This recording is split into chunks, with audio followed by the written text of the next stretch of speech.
This is video 4, Forgiving and Forgiven. We know that the Proverbs 31 woman was forgiving because she had no choice. God had forgiven her. Christians cannot refuse to forgive, as Jesus himself commands it. And although the Proverbs 31 woman lived 1,000 years before the time of Jesus, she had the same values. She knew that revenge would make her equal, but forgiveness would make her superior.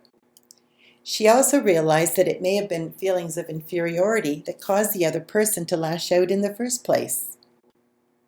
So when other people hurt her, she prayed for them.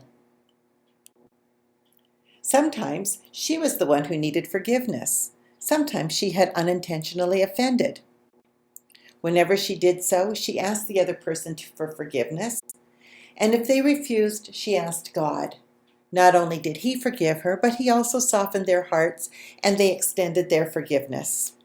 In the meantime, she let them know that the grudge was one-sided and that she was willing to re-enter their lives. And you could say that she was forgiving them for not forgiving her. She also forgave herself. Occasionally, she did things that she was ashamed of, and she unloaded her conscience, made them into stepping stones and not roadblocks. Her first step to correcting her mistakes was to confess them to God. Of course, he already knew everything. The second was to forgive herself, and thirdly, to carry on. She didn't hold grudges. She knew that if she was offended by something, it wasn't wise to hold a post-mortem and rehash every single word afterwards. She also didn't bring up the other person's faults or their past transgressions.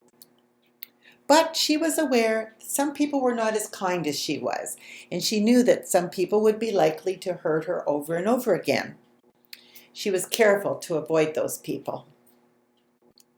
Join me in the next video, Confidence in the Future.